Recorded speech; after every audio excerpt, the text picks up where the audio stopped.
What's up, guys? Today is Monday, May 20th. May 20th, Monday. Market update for today, for Monday. As always, pleasure seeing everybody here. Thank you so much for showing up instead of, tuning in later on. Thanks for showing up live. As always, drop a comment. If you have any questions, give me a shout out, all that, right? Let me know how your weekend was. If you have a deal you want to talk about, if you need anything pressing you want to review right away, let me know. And I will veer right onto that. Today is Monday, so I'm going to be doing a market update. Kind of settle in, see how everything is going, kind of get a pulse on the week. It was a good weekend. I feel like it was the first summer weekend in Dallas, right? It was the first time that I had the kids in the pool. Went out, walked some parks. It was nice. It was beautiful. So,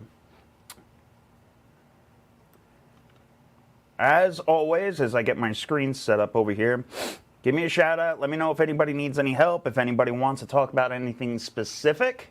Today, when I go over this, I'm going to try to give a broad analysis and then come on in for more specific breakdown. I don't think I used that correctly. All right, jumping right into the things. Housing Wire. I've said it countless times. This is where I get a lot of my information from. Housing Wire and Altos Research. Okay, I have this subscription. You guys don't have to. Yada yada yada. If you guys need anything for them, just let me know. Okay. So market at a glimpse. 30-year 7.36. It raised barely nothing. It didn't fucking change at all. Okay. The things that are going to be discussing today are things that are affecting inventory. Okay. So that was a big change since last year in particular. Okay. I got too much shit going on for one person.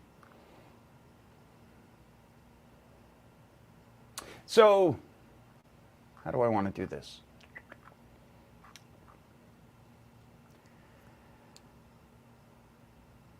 This is new listings. Sorry, guys.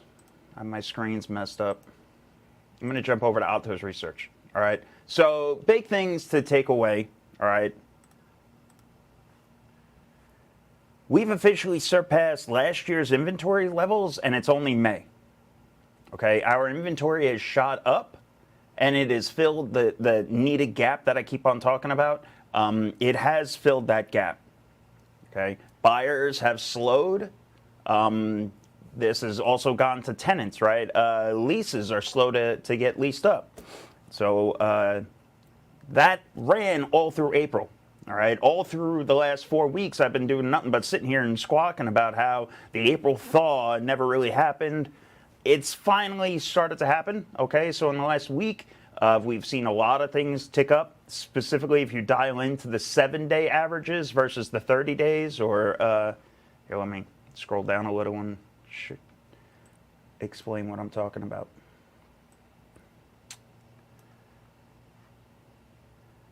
So this is from September 2023 to today, right? And you can see just inventory quickly and climbing. It is now slowly tilting back down, but I wouldn't expect that to stay constant, right? I would expect this to continue to rise. Where is all this coming from? Well, it's the whole Fed's game plan. It's finally coming to fruition. You have trying to pick and choose my words here. You're at affordability caps, okay? So you're going to start seeing this, and it's okay. We still have plenty of room to go, all right?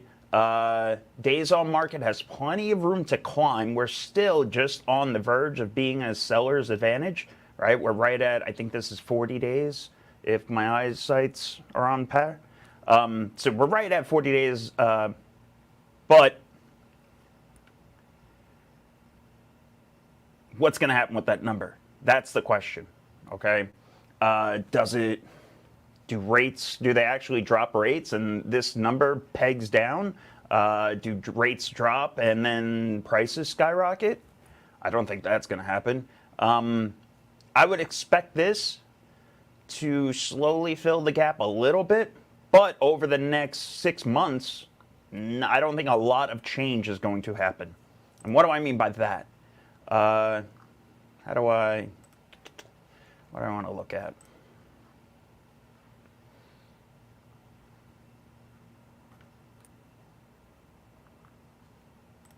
So just again, some more stats.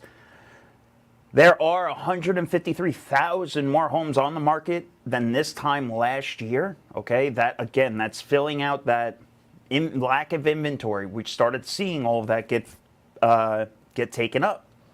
But this is where it's different, okay? Builders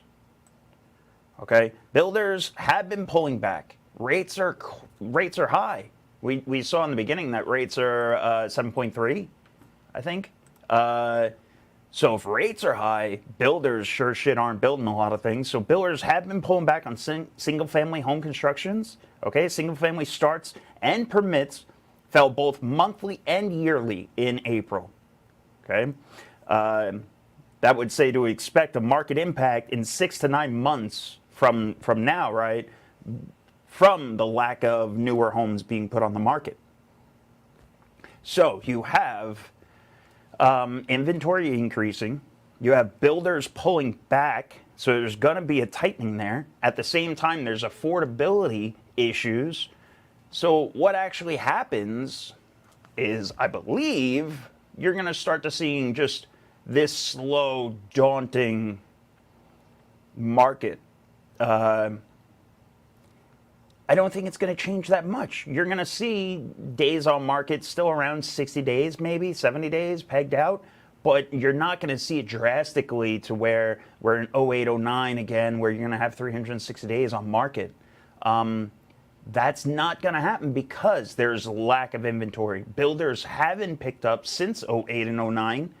When they finally started getting on the run and actually building and producing things to make up for the inventory lag, well, now they got kneecapped by rates. So now they're pulling back again. So if builders are pulling back, the inventory sure as shit isn't going to solve itself.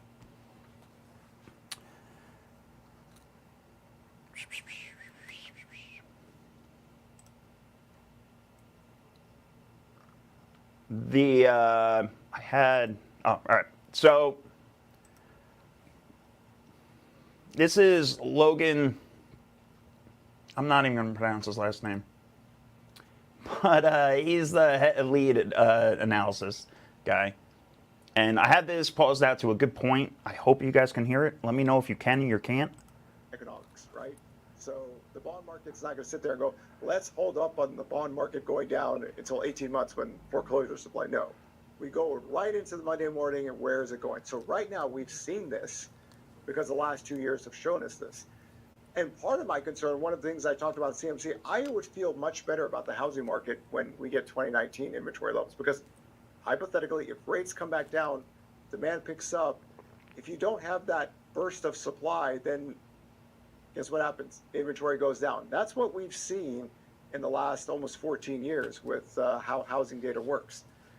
So in this context, I think going back to the tech recession gives you maybe a better perspective of what could possibly happen. This is rather what than I the wanted 2000 to highlight. economics theories of, God, if by now, hopefully by now, after all I've done for the last 12, 13 years, especially the last 2 or 3 years, we don't have that backdrop anymore, right? It's 2024. In fact, next week when the existing home sales comes out, it's going to show kind of strong year-over-year price growth. But just remember, the year-over-year comps are really easy right now. So I would argue home prices aren't like that strong, and our weekly inventory data is picking up on inventory. So let's kind of bring that topic to like what happened during the tech recession with housing, and it makes kind of sense. Inventory actually fell, demand picked up. There was no surge of foreclosures. Renter financial profiles got hit harder. That I think is a better place to start off with than So 2000. I want to take note. One thing he just mentioned right there, right? It is something that we have been harping on, okay? Landlords are starting to feel it, okay? Rents aren't at the top of the market anymore. So market rent isn't pegging it out, and people are barely making do on their PITIs. So tired landlords is going to be a huge one in the next 6 months coming up. All right, it's specifically in Texas as taxes keep going through the roof. Holy shit, you're going to have landlords bleeding. So, okay, but define tech recession. Are you talking about the .com boom? Or are you talking about like Yes, the .com bust, and in that context, I think 2.5 million people lost their jobs. The unemployment rate did go up, but it wasn't like a big, retail sales, I don't even think went negative year over year during that recession because a smaller pool of workers lost their jobs. And existing home sales were actually much higher. They were around 5 million, and they started to pick up. So I think a counter to my premise would be that, well, okay, rates will come down and demand will pick up, but the supply will override the demand, and you could get more stress in there. So taxes and insurance have gone through the roof, right? They are bleeding landlords dry right now. Tommy, thank you for correcting me. I want to make sure if anybody doesn't like what he's saying, right, sound off. Let me hear it. I think he does have some key pieces that he's talking about that I do like listening to in regards to employment and such like that. Comparing this to the tech boom, that's why I'm listening to it. Also, he's got cool hair. And to that, Reminds me of like Cruella de Vil, just as a guy. Data goes. Let's not do a hypothetical theory. That's why tracking weekly data is really key. Because back in November 9th, when things started to get better and changing, it took everyone 6 to 7 months. I mean, at this point in history, you don't want to be lagging that bad again. So track the weeklies for this purpose because we want to see how the market reacts to higher rates or lower rates. And rates have come down a little bit in the last a few days. And we'll see how that works out. But I think that the tech recession or the .com bust is a little bit better backdrop than to say we got 4 million active inventories in 2007 with 4 years of massive credit stress building up. Then the job loss. I've been just as he's talking, I started Googling and pulling up stats. We're not going back for to that unemployment anymore. So I think a little bit dose of reality when people talk about it, as the anchor asked me, do we need like a major job loss recession to make housing kind of affordable? It's a great question because, that's what we're all trying to figure out is like, how does this continue at these levels of unaffordability for some people? Obviously, as you've said, there's a core group of about 4 million people who can buy homes every year despite what's going on, in affordability or the economy. I mean, we just have that layer. But for the next level, it's pretty tough out there. It is, but also one thing, millennials are back to number one. Right, they're and to be honest, some of the millennials are so old that they're buying their second home. Right, they kind of bought in their mid to late 20s, and now they have kids, and now they could do the move up. You know, when we talk about this side of the housing economics, what we know is true is that we have a very big patch of people ages 30 to 39, like this decade. In 2007, the population growth of prime age workers peaked in 2007 and then declined. I've talked about this with you for so many years. Nobody else talks about it. Like that was a really big deal. That was the whole we're going to have the weakest housing recovery ever premise in the last decade. So I don't want to. I can sit here and listen to this all by myself all day long. I kind of like what the guy's saying. He does raise some key points to it. One of them being, make sure you're looking at the data weekly. All right. I didn't plan that. I like that he dropped what we do weekly, and he highlighted to make sure that you're doing this. So it's good. Yeah. Fred is the other one for data. If you ever need data, go to Fred. If you can spell it.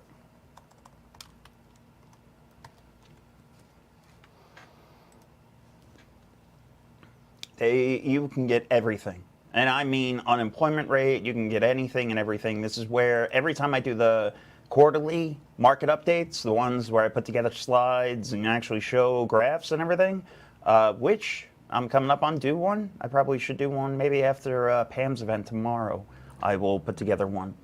I haven't done a Q2 yet, so it wouldn't be bad. Anyway, I digress. All of that data comes from Fred, all right?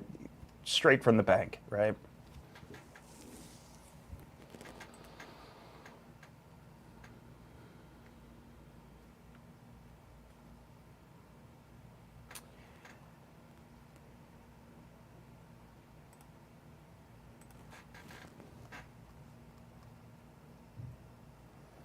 So I'm trying to.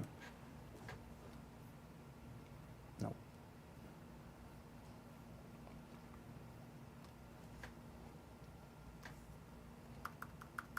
There you go. That worked.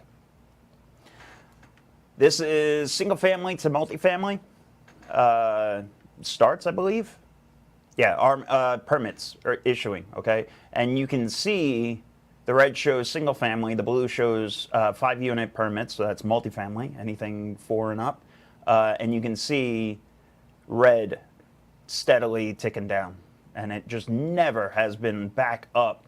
All right, so this is 2006. Right here is the crash. Never even came back. And this is just permits, mind you. This wasn't the actual builds. This was people applying for permits and getting things on the planning slate, right? Never made it back to what it was. Okay, so all these years, these 5 years right here where we're at less than 600, that has to compound. Think about that, all right? So for these 5 years, you're still losing the last 4 years that you were down, all right? You never made up that 8-year swing downward now. So in order to make up for that, we would have to have an enormous upside, okay? And we never had it. Yeah, we started to spike a little, but came right back down once rates were adjusted. This was just the refinance boom right here. So I hope you guys understand this. If anybody has questions, let me know. If anybody wants me to detail more or stop talking, just let me know. What am I looking at here? This is all residential buildings, okay?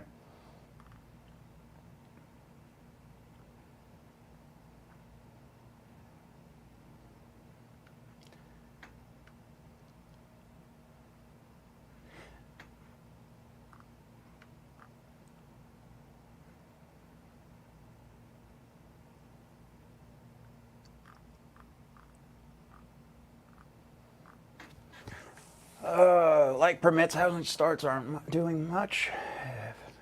Keep falling together. There's much a downside risk of future housing production, the labor that goes along to that. Yeah, so one thing that they're discussing in this article, okay, is not only are housing permits down, which is going to affect later inventory, you're actually putting the labor that builds those in high risk too, okay? And right now in this economy, every job matters, and we're taking a big pool of them off the market, okay, if we're not constantly providing new construction. Specifically, also in the multifamily too, right? You know how much multifamily jobs provide?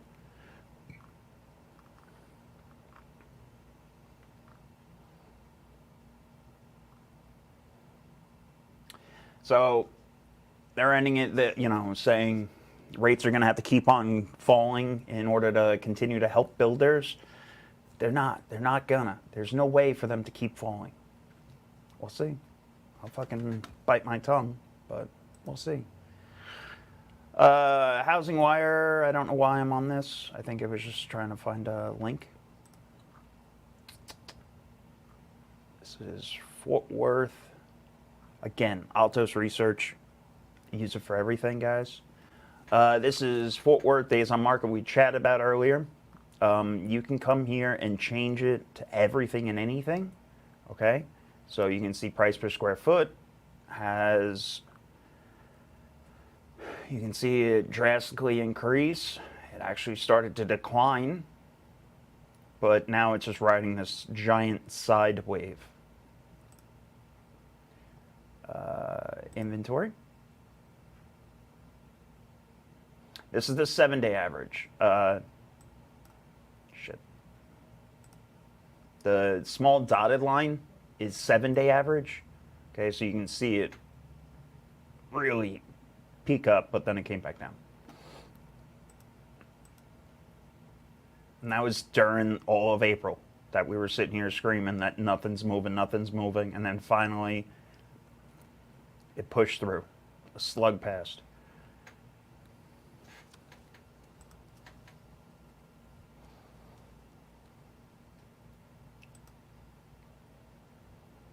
I forget who, there was one analysis, and they were saying pretty much this is going to be it. From what you're seeing right now, this days on market going to be longer, okay?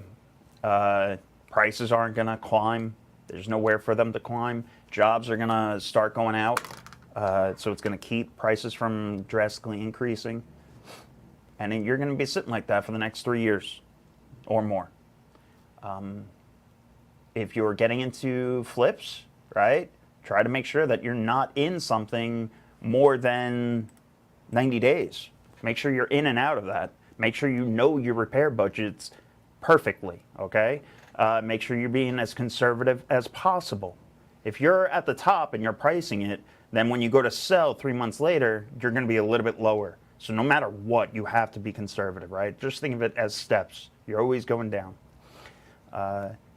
Until you don't see it that way anymore, right? If you're in 3 months from now and it's different, then, well, always be conservative. Don't listen to what I was just saying. But always be conservative, especially in changing markets.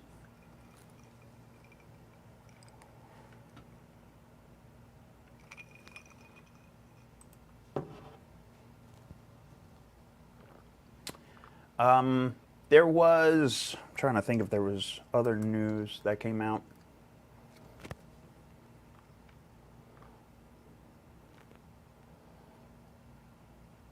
Oh, this is the one that I wanted to go over actually. This was the beginning one. So, weekly housing inventory. Oh shit, oh shit. Wrong screen, wrong screen.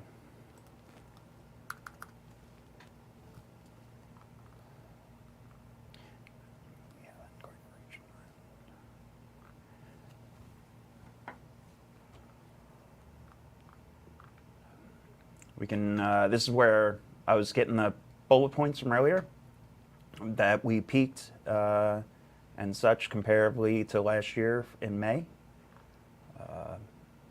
36% more than last year.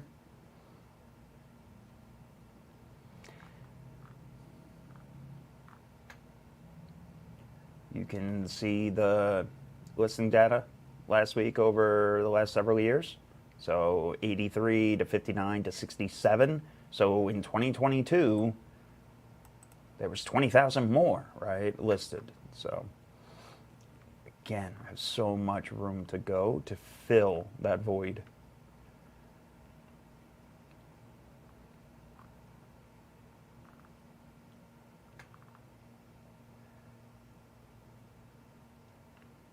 This is interesting. I actually didn't get down to this. So the price cut has increased. So in an average year, 1/3 of all homes take a price cut. This is standard housing activity. When mortgage rates increase, demand falls and the price cut percentage grows. When rates drop and demand improves, the percentage falls. The price cut percentage is growing yearly as inventory grows, but it's not accelerating like it did in 2022. In 2022, we saw the biggest crash in home sales ever, and the price cut percentage data slope was high speed, especially toward the end of the year. We have a much more normal marketplace in 2023 and 2024. That's good to know. That's good to hear, actually. Even on our listings that we were discussing today, they're priced perfectly. We're not going to drop them right now, right? Just going to hold it out. Percentage of properties with recent price reductions. Okay, so 2024, we were right here. We're at 34.4, as opposed to 20.9 last year. No, I apologize. That's in 2022, and then 29. So we're up about 5%. 10-year yield. This is, again, I always tell everybody to make sure you are watching this. 10-year yield directly correlates to what your bank is going to give you. 10-year yield has fallen recently, but bounced off a critical technical level again, currently at 4.42%. We need to crack this uptrend to see mortgage rates move lower and stay lower. Is that a podcast more favorite? Getting job reports soon. 10-year yields, 30 yields. You can see, yada, yada, yada.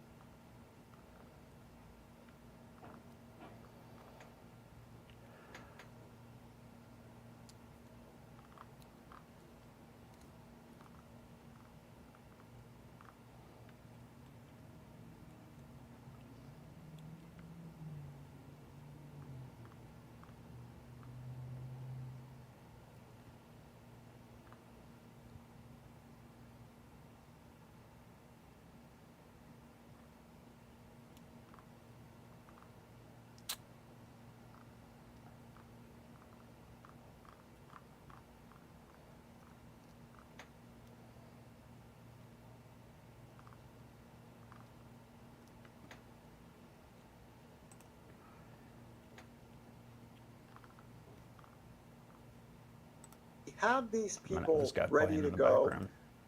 Housing demand it's really rare to really crash below 4 million. So we had the greatest test ever in history, right? 47% home price growth, mortgage rates getting to 7 to 8%. That level still held. But if you think about it in the context of over 158 million people working, right? And then you have the upper income cash buyers, it shouldn't be that crazy of a thought because 4 million isn't that much compared to the workforce. It's not like the car market where you need like 15 million homes or car sales a year. So I think the whole savagely unhealthy housing market really started with this this economy going into 2020. Like people forget about this. Like I always know, like people if they track housing, not a lot of people remember this. Housing broke out before COVID hit us. Like the first few months of 2020 broke to pre-cycle highs of demand. Except inventory had been slowly moving lower. We were on the cusp of breaking to all-time lows. That was like the worst case. That's not the time to have like all of a sudden housing break out. So we have a little bit more home sales. Inventory broke to all-time lows. Home prices escalated out of control. We finally paid the piper for not having enough product. And it's hard to, get that back down to 2020. I'm like all housing bubble boys are prices have to get back to the start of the bubble. That means you need a 47% nominal home price crash. all of you out there, homies, listen, if you're doing this, right, remember the Housing Bubble Boys 2.0, 2012 to 2019, all said home prices have to come.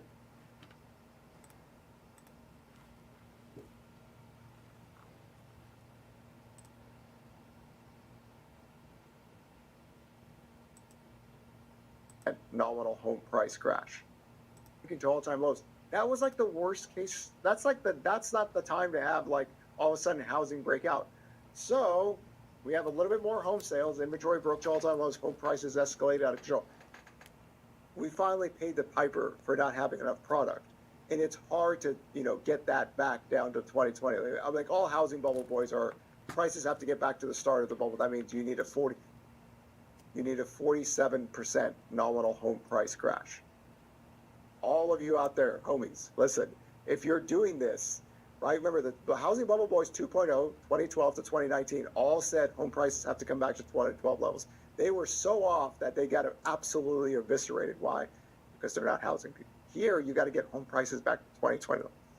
Okay, that's going to be a stretch. So the affordability issues will be here. And the only way to alleviate that is wages have to grow. If prices decline and rates fall, something like that can maybe get the equilibrium better. But again, that 4 million. Yeah, I don't see that happening. So, and I pressed pause, I rewound it, and I highlighted it. I brought it up for everybody to make sure that they hear it. 47% drop just to match pre-COVID levels, right? I don't think it's going to happen. Million home sale level is there. We're going to have. If. Hold on. Oh, fuck, I closed it. If all the others, right, if Altos Research was already sitting pegged out, then it's different, right? If you're not sitting there with a lack of inventory, if you're sitting there with strippers with 10 houses, above that, it's totally different. We've run through the gambit of it's not there.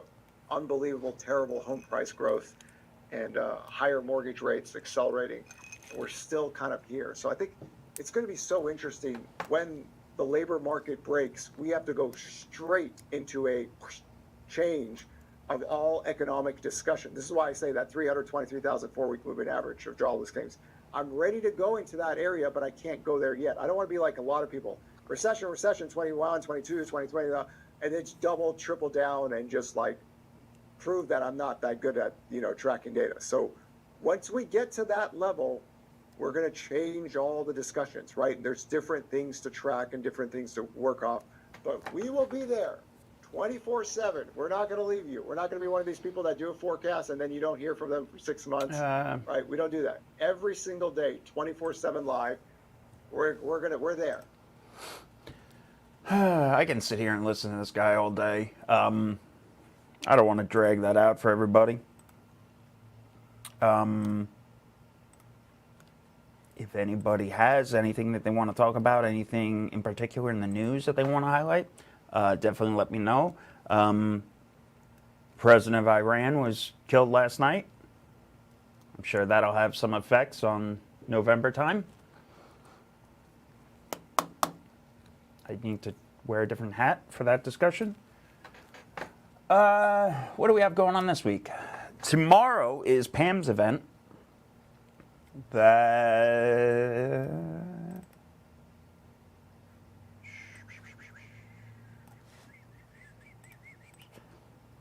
excited for. So it's in North Richland Hills. It's at the Platinum Music Radio Studio, something like that. Really nice place. Beautiful. Has brand new AC, I hear. It better. It broke on Casey. And that was my one requirement for me to talk was I need HVAC. So this week, other than that, it's going to be a slow week and be a nice quiet week.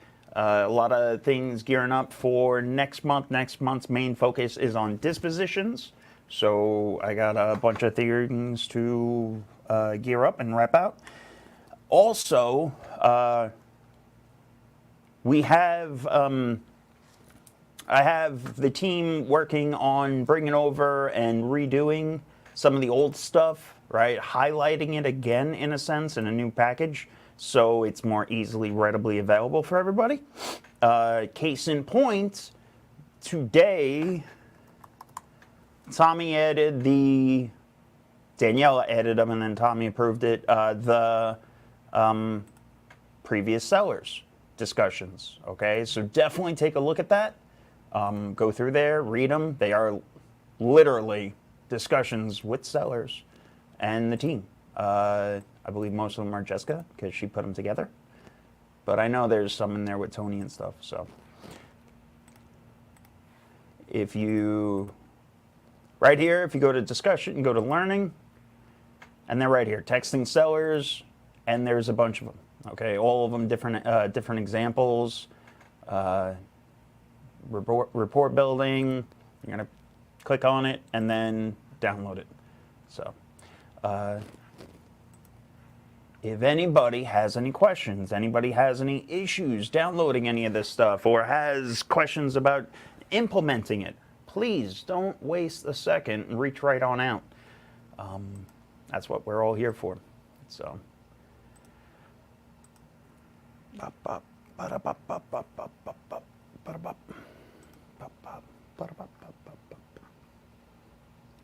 Of course, my Word is taking forever to open.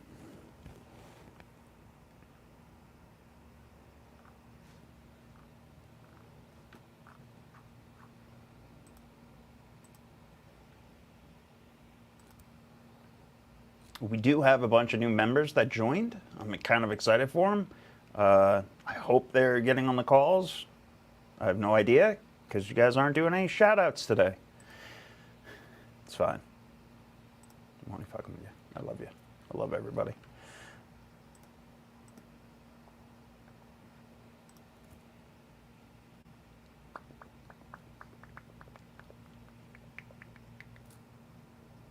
Trying to think if there's anything last minute that I want to go over. Anything new in the world of real estate?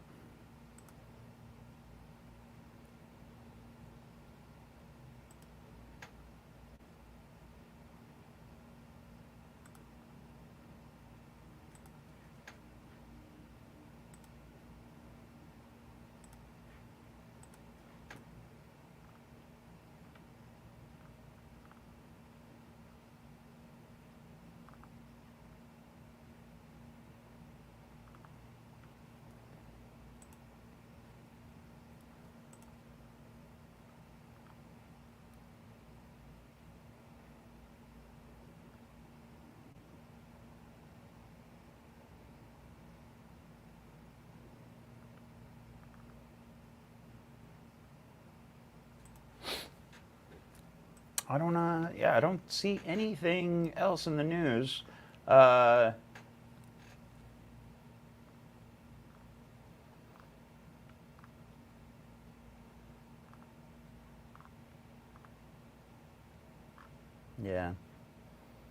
No, I think that's about it. I think that recaps the trends well enough. Oh, hey, it finally opened.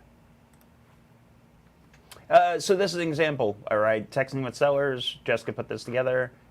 Literally screenshots back to back. She explains what she's going through, her price, her thoughts as she's texting, all right? So these are unbelievable resources and tools. If anybody has any questions about them, let us know, okay? Don't let me know. Put it in the group, and we'll get you answers. So if anybody needs anything, reach out. If not, hope everybody has a fantastic week. Tomorrow is Tuesday, Marketing Tuesday. So I will make sure I have some stuff put together for that. If anybody needs anything in particular you want me to go over, again, let me know in beforehand. Give me a recommendation, and I'll do a whole call outlining how to do it in particular. So the actual details. Keep crushing it, guys. Peace.